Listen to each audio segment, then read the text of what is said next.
사랑하는 성도 여러분, 오늘 우리는 매우 뜻깊은 그런 주일 찬양 예배를 지금 드리고 있습니다. 조금 전에 우리는 우리 교회를 든든히 세워나갈 장로님, 안수 집사님, 권사님들을 세우기 위한 투표를 마쳤습니다.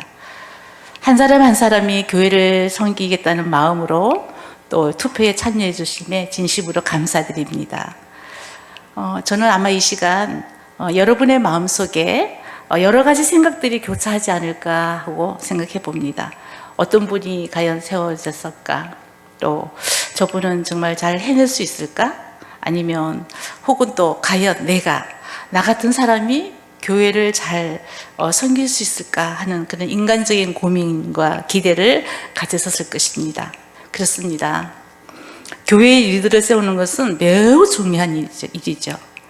그 자리에 세워질 분들은 한결같이 인간적인 연약함과 부족함을 가진 우리와 똑같은 사람들입니다.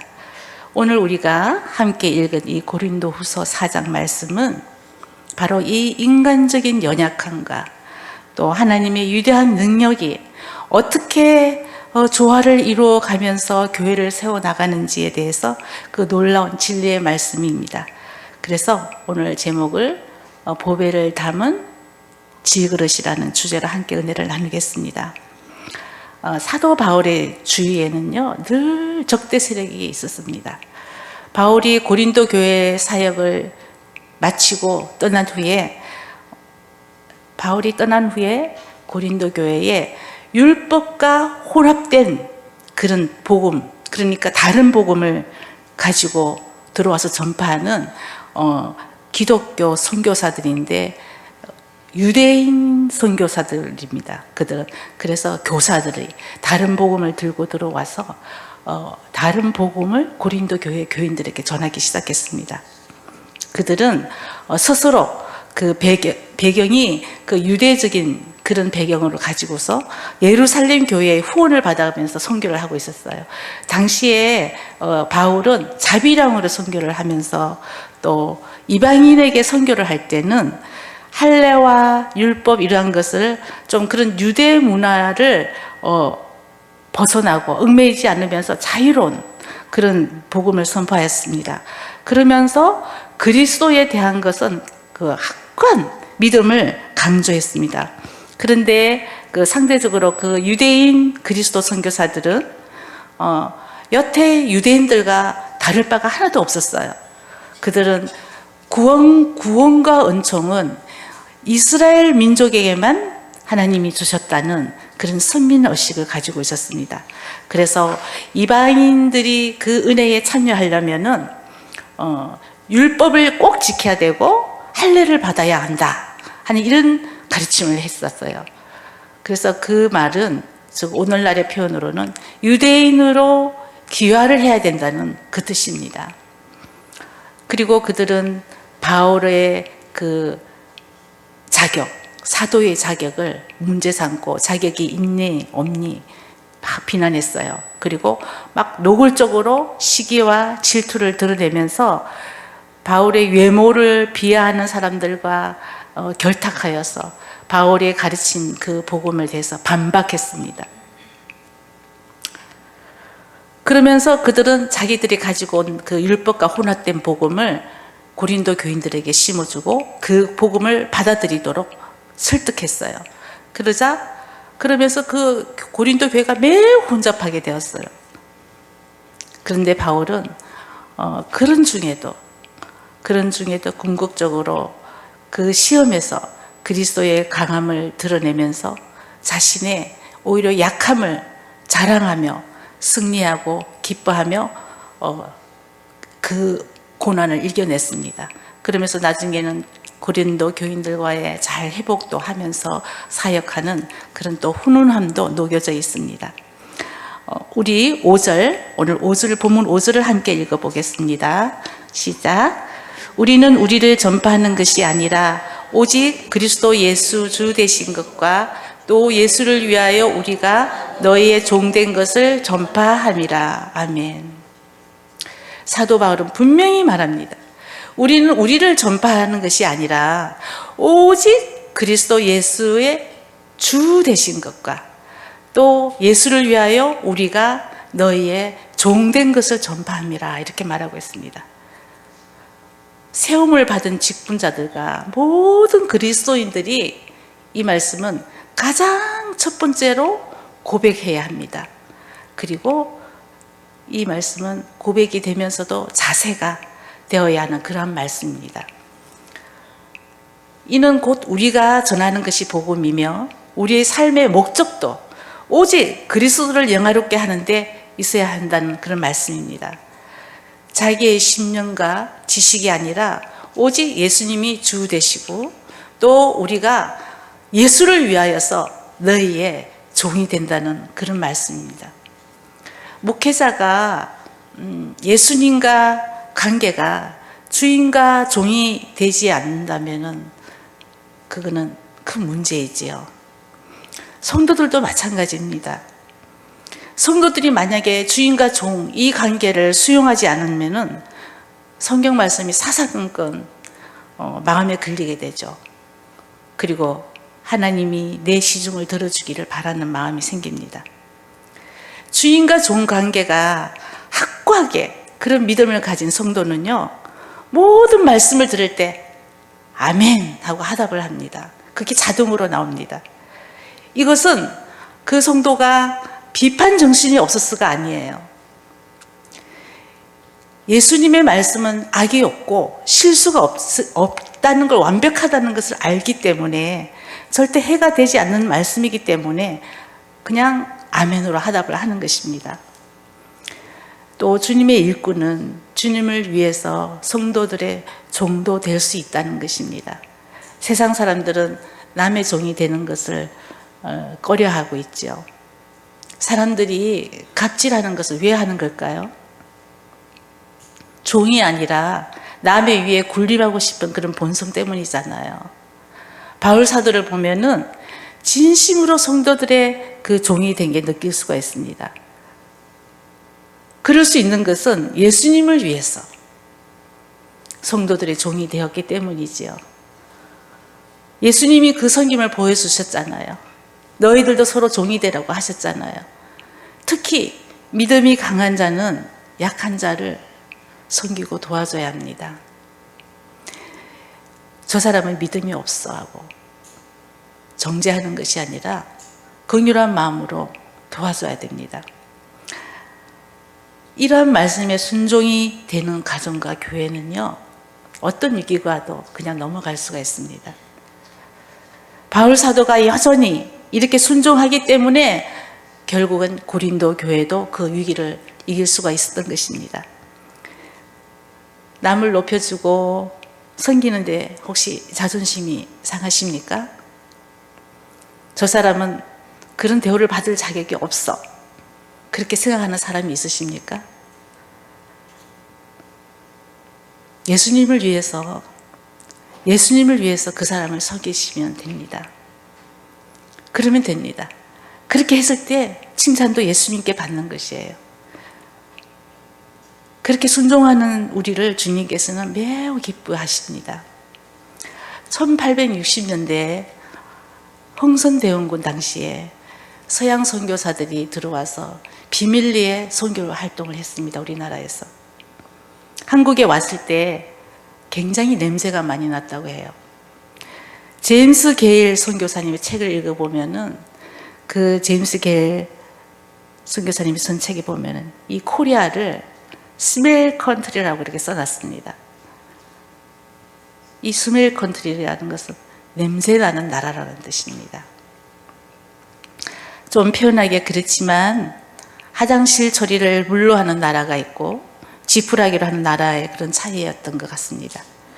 또 당연히 냄새가 났겠죠. 그 당시에 우리나라는 열악했고 위생도 별로 안 좋았습니다.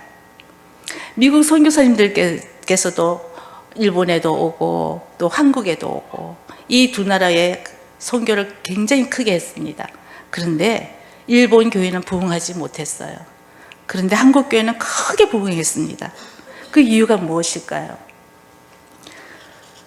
사람들은 선교사의 자질을 차이다, 그 사람이 자질이 없어서 그렇다.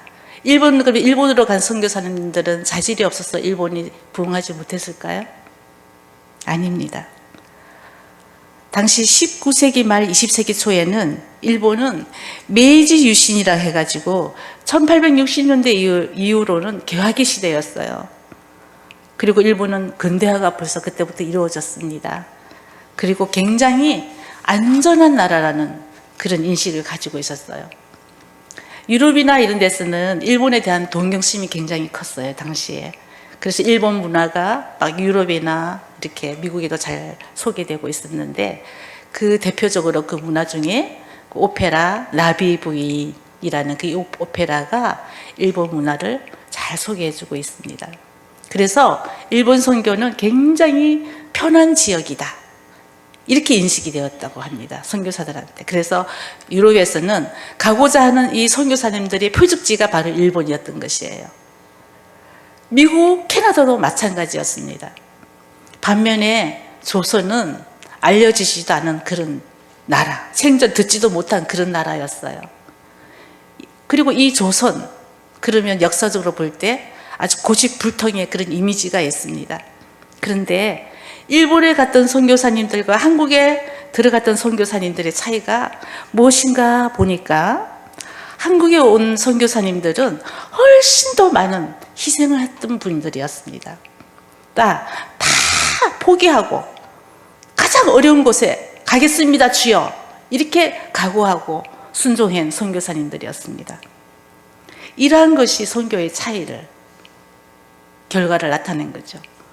오늘날 일본 목사님들이 그런 말들을 남겼습니다. 더 많이 희생했던 선교사님이 있었던 한국은 부흥이 되고, 일본은 약간 희생보다는 일본 문화에 심취해서 선교사님들이 오긴 왔는데 크게 부흥하지 못했다. 무엇보다도 한마디로 비교적 편한 것을 찾은 그런 선교사들은 일본으로 갔다고 합니다. 그러다 보니까 선교가 약화되었죠. 그런데 조선을 선택한 선교사들은 희생을 각오하고 온 것입니다. 원래 이 종이라는 개념이 하기 싫은 일들을 하는 게 종이잖아요. 내가 종되었다는 것은 나 자신이 인기 있는 곳으로 가는 것이 아니고, 누구도 하기 싫은 장소로 가서 그러한 곳으로 간다는 그런 것이 종입니다. 옛날에 부자들이 왜 그 많은 종들을 두었을까요? 주인이 하기 싫은 일을 시키려고 종을 많이 둔 거 아니겠습니까? 그러니까 하기 싫은 것이, 그것을 하는 것이 종입니다. 누구도 싫다고 하는 것, 그것을 하는 것, 바로 오늘날 종됨, 서번트십이라고 하는 이 종됨, 이 종됨을 가지고 선교하러 한국에 왔던 이러한 하나의 큰 역사가 지금 우리가 이렇게 누리고 있는 것이에요. 그래서 우리나라는 정말 선교사님들의 복이 있는 나라입니다. 중국에 온 선교사, 일본에 온 선교사님들 다 훌륭하시지만 한국에 오신 선교사님들이야말로 너무나도 희생이 컸습니다. 오늘 우리는 이 말씀들을 가지고 다시 우리들에게 한번 곰곰이 우리 자신을 들여다봐야 됩니다. 우리가 하나님의 일을 감당할 때 어떠한 종이 되어야 될까 하는 자신을 한번 되돌아보는 시간이 되었으면 좋겠습니다. 오늘 투표를 통해서 우리는 리더를 세웠지만, 이분들이 자신들의 경력이나 재능, 또 인간적인 명예, 그것을 전파하라고 세운 것이 아니잖아요. 오직 예수님을 오늘의 말씀처럼 주로 선포하고 예수님을 위해서 성도들을 섬기는 종의 역할을 감당하라고 세운 것입니다. 어떤 분이 세워지든 중요한 것은 그분의 개인적인 역량을 뛰어넘어서 그분 안에 계시는 그리스도를 통해 섬기겠다는 그런 마음이야 합니다. 마찬가지로 우리는 또 세워진 분들을 위해서 그 사람의 사람됨을 보는 것보다도 그분을 통해서 그리스도께서 일하실 것을 기대하고 기도해 줘야 됩니다. 우리 오늘 본문 6절을 한번 함께 읽어보겠습니다. 시작. 어두운 데에 빛이 빛이라 말씀하셨던 하나님께서 예수 그리스도의 얼굴에 있는 하나님의 영광을 아는 빛을 우리 마음에 비추셨느니라. 아멘. 하나님이 천지를 창조하셨을 때 이 세상은 흑암이었어요.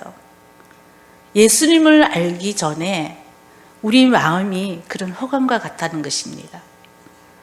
그 흑암 중에 있던 우리 영혼을 향해서 하나님이 빛이 있으라 말씀하신 것이지요. 그 빛은 바로 예수님이에요. 예수님의 얼굴에서 비치는 그 빛 속에는 하나님의 영광이 드러나고 계시되고 있습니다. 바울은 하나님을 알기 위해서 반평생 동안 율법에 사로잡혀서 사는 사람이에요. 그러나 결국 그는 하나님을 제대로 알지 못했어요. 예수님을 알고 나서야 하나님을 알게 된 겁니다. 예수님을 통하지 않으면은 절대로 하나님을 알 수 없고 구원이 무엇인지 제대로 알 수 없습니다. 우리가 예수님의 얼굴, 하나님의 얼굴을 사실 대면하지는 못하고 있잖아요. 그렇지만 예수님께서 지상 이 세상에 33년 동안 살 동안 그 생애에서 하신 말씀과 행동을 우리는 이 성경으로 지금 대면하고 있는 것입니다. 성령께서 그렇게 예수님을 이 성경을 통해서 우리에게 알게 해주시는 것이죠. 그래서 여러분 매일 한 번이라도 성경을 펴고 주님을 알아가는 모두가 되시길 축복드립니다. 네, 우리 7절을 함께 읽겠습니다. 시작. 우리가 이 보배를 질그릇에 가졌으니 이는 능력의 힘이 큰 것이 하나님께 있고 우리에게 있지 않음을 알게 하려 함이니라. 아멘. 오늘 말씀을 보면은 이 보배를 질그릇에 가졌다고 하는데요. 이 질그릇은 누구나 가질 수 있는 그런 흙으로 만든 잘 깨어지는 그릇이에요. 그래서 이러한 질그릇에는 보배를 담으면은 잘 어울리지가 않을 것 같아요. 우리가 소중한 물건은 막 잘 깨어지고 그런데 담지 않잖아요. 그래서 보배와 질그릇은 어떻게 보면 전혀 어울리지 않고, 그런데 오늘의 말씀은 좀 역설적인 면이 있습니다. 그러니까 보배 정도를 담으려면 우리가 생각할 때는 금그릇 정도는 되어야 어울리지 않을까 하는 생각이 할 때가 있죠. 이렇게 생각할 수도 있어요. 왜냐하면 금그릇은 깨어지지가 않잖아요. 그리고 그 금그릇에 담겨 있으면은 사람들이 얼마나 귀하고 좋은 거면 그 금그릇에 담아놨을까. 그래서 그 보배에 대한 가치가 굉장히 올라가는 거죠. 어떻게 생각하면은 지금 물질 만능 시대, 요즘 금값이 어떻습니까? 금값이 하늘을 올라가고 있잖아요. 그런 비싼 금으로 만든 금그릇에 보화를 담으면은 아마 보배보다도 그 금그릇에 더 우리가 막 빛내려고 하는 그런 유혹이 우리 안에서 있습니다. 그런데 오늘 성경 말씀은 그렇게 말씀해 주고 있지 않아요. 그러니까 보배를 담으려면은 질그릇이 되어야 한다는 것이에요. 그리고 그 질그릇이 또 깨어질 때 빛나는 그런 보배의 가치를 느낄 수도 있고 볼 수도 있는 거예요. 사람은요, 금 모양이 화려하고 대단한 것을 참 좋아합니다. 저도 그런 면이 있어요. 고린도 교인들은 바울 사도의 외모나 말 주변이나 종같이 구는 거, 그런 것을 굉장히 마음에 들어 하지 않았었어요. 아니, 저 사람은 사도라고 하면서 왜 저렇게 여기저기서 고난만 당하는지 몰라. 사도 맞아? 하고 의심도 했습니다. 고린도 교회 예루살렘에서 온 그 순회 사역자들은요, 다른 복음을 들고 온 사역자들은요, 굉장히 말솜씨도 좋고 카리스마도 있어서 이 고린도 교회 성도들을 휘어잡았어요. 그래서 고린도 교인들은 굉장히 그런 사역자들을 선호하고 따랐습니다. 그래서 바울 사도가 말합니다. 자기는 말주변도 없고 외모도 볼품없고 고난도 많이 받고 있고, 그렇지만 내가 그런 볼품없는 질그릇이기에 내 안에 보배를 담아주셨다는 것을 고백하고 있는 거예요. 바울은요, 사실 질그릇 같은 사람이 아니에요. 유대사회에서 그는 율법학자로서 꽤나 명성이 있었어요. 그리고 제자들도 굉장히 많았습니다. 그는 금그릇 같은 사람이었어요. 예수님을 위해서 헌신하고 이룬 것을 봐도 그는 금그릇인 거 맞아요. 바울 사도가 예수님을 만나기 전에는 본인도 자기가 금그릇인 줄 알고 있었어요. 근데요, 여러분, 세상 일은요, 열심히 하면은 어느 정도 정상에 올라갈 수 있죠. 그러나 하나님의 일을 열심히 한다고 정상에 올라갈 수가 없습니다. 하나님의 일은요, 하면 할수록 내가 부족하다는 걸 느끼게 되는 거죠. 바울이 단지 겸손해서 자신을 질그릇이라고 하는 것이 아닙니다. 그런데 예수님을 만나고 나니 정말 자신이 얼마나 부족한 그릇인지를 깨닫게 된 것이에요. 그러므로 우리가 질그릇 같이 아무것도 아니라는 것, 보잘것없는 존재라는 것을 우리도 깨달아야 합니다. 우리 마음 가운데는요, 세상에서 높아지고 세상에서 인정받고 그럴듯한 사람, 그런 사람이 되고 싶죠. 그런 마음이 왜 없겠습니까? 질그릇이 되고 싶지 않은 거예요. 또 세상 사람들에게 무시당하고 싶지 않은 거죠. 예수님 믿어도 그 모양이야? 하는 그런 얘기도 듣고 싶지 않은 부분도 있습니다. 그래서 결국 하나님의 뜻에 별로 순종도 하지 않고 그냥 내가 생각하는 대로 세상에서 그냥 높아질 또 물질적인 거 부분 여러 가지로 그냥 거기에 열정을 내고 쫓아가기도 합니다. 그런데 그렇게 열정을 내면서 달려가도 우리의 생각대로 잘 되지 않습니다. 여러분들도 잘 아시잖아요. 그렇게 여러 어려움을 당하다 보면은 그때서 나의 부족함과 아무것도 아니라는 것을 깨닫게 되게 됩니다. 그때부터 하나님 나라의 그 자격, 질그릇이 되어집니다. 그러니까 보배를 닮을 수 있는 자격은 한마디로 질그릇이 되어야 합니다. 또 그 질그릇이 깨어져야만 하나님의 큰 능력이 나타납니다. 그리고 그 보배는요, 질그릇이 깨어지면요, 하나님만 비추는 것이 아니라 그 질그릇, 보배를 닮은 질그릇도 비춰주고 세워줍니다. 신자들은 이런 사람들이 있어요. 예수님을 믿고 거듭나고 성령을 받으면은 질그릇 같은 인생이 금그릇처럼 바뀌어야 된다고 생각하는 분들도 있어요. 그런데 절대로 그 그릇은 바뀌지 않아요. 왜냐면요, 그 이유가 있어요. 오늘 나와 있어요. 이는 심히 큰 능력은 하나님께 있고 우리에게 있지 아니함을 알게 하려 함이라. 그러니까 우리가 부족해야만 하나님의 능력이 나타난다는 거죠. 우리가 값없고 깨지기 쉬운 질그릇이 되어야만 엄청난 보배의 가치가 나타나면서 내 작은 능력이 아니라 하나님의 큰 근능으로 우리는 살아갈 수가 있습니다.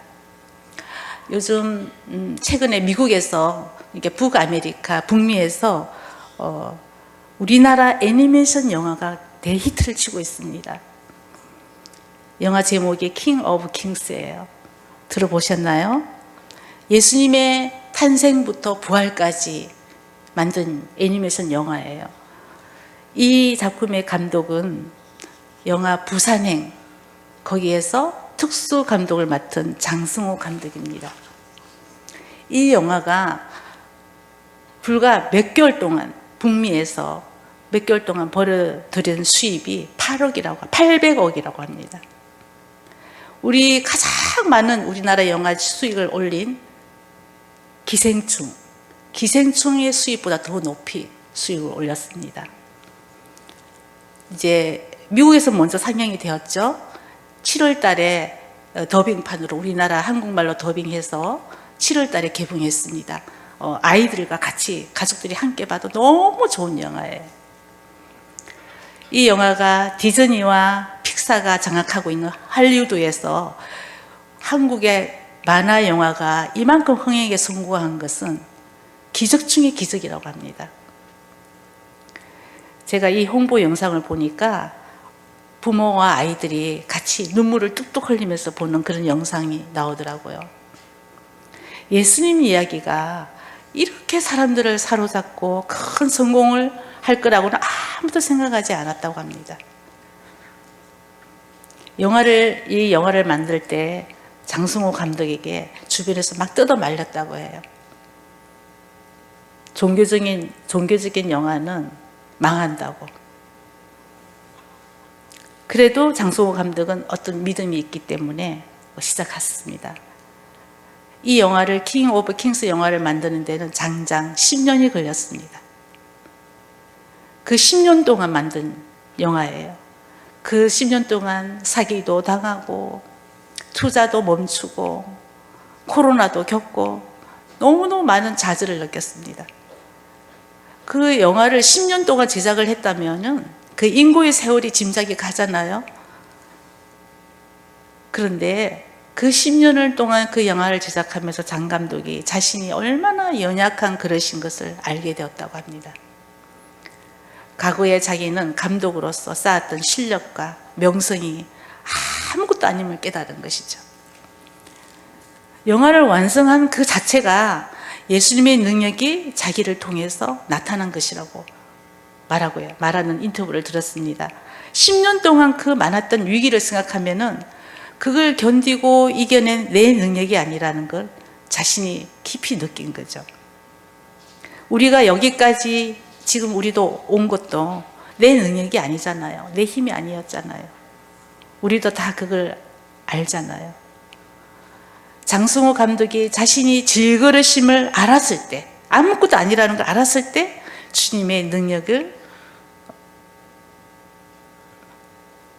볼 수 있었고 또 이 능력을 통해서 이 귀중한 영화를 만들어낸 것입니다. 그래서 우리는 질그릇이라도 낙심하지 말아야 되는 거예요.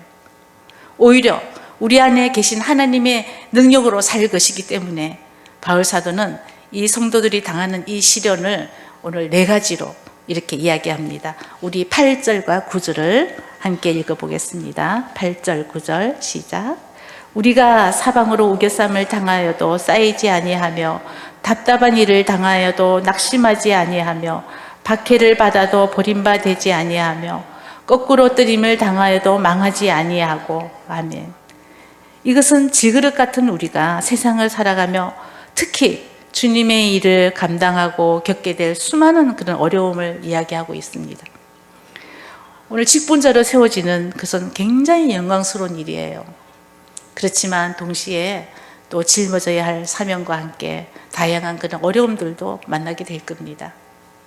그러나 그 모든 어려움 속에서도 우리는 결코 망하거나 버림받지 않습니다. 왜냐하면요, 우리 안에 능력의 보배가 있기 때문이에요. 질그릇은 깨어질지라도 보배는 영원히 빛나고 그 빛이 질그릇을 지켜줄 것입니다. 실제로 우리는 그리스도라는 그런 영원한 생명을 가진 자들이잖아요. 그 생명이 지금도 작동하고 있는 것입니다. 우리 안에서. 오히려 그것은 한난 때에 오히려 생명의 능력은 더 확실히 드러나고요. 우리는 약하지만, 질그릇은 약하지만 예수님과 하나님을 아는 믿음은 절대로 나약해지지 않습니다. 이 믿음은요, 외부의 환난을 견딜 뿐만 아니라 스스로 우리가 당당히 예수님의 십자가를 따르게 하는 그런 용기도 주는 거예요. 정성호 감독이 10년 세월 동안 포기하지 않고 이 영화를 어떻게 해야 될까, 포기를 해야 될까, 그런 갈등이 너무너무 많았다고 합니다. 그래서 하나님 뜻이 아니시라면 제발 이 잔을 옮겨주십시오. 누가 이 영화 좀 제발 가져가게 해달라고 처절하게 기도했다고 합니다. 혹시 또 제작을 다 끝나더라도 그 흥행이 성공할지 너무 희미하잖아요. 그래서 얼마나 두려웠겠습니까? 그런데 포기하고 싶을 때 기도를 하니까 그런 마음이 들었다는 거예요. 하나님이 나중에 예수님 앞에 내가 가서 하나님이 너 세상에서 뭐 하다 왔어? 어떻게 살다 왔니? 이렇게 물어본다면 어떻게 하지? 네, 세상 사람들이 좋아하는 재미있는 세상 영화 막 찍고 잘 먹고 잘 사다 왔습니다.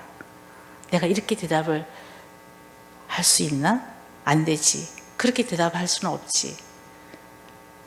그래도 내가 예수님 영화를 찍다가 왔습니다. 이렇게 대답을 할 수 있어야 되지 않을까? 그런 생각을 하면서 포기하지 않았답니다.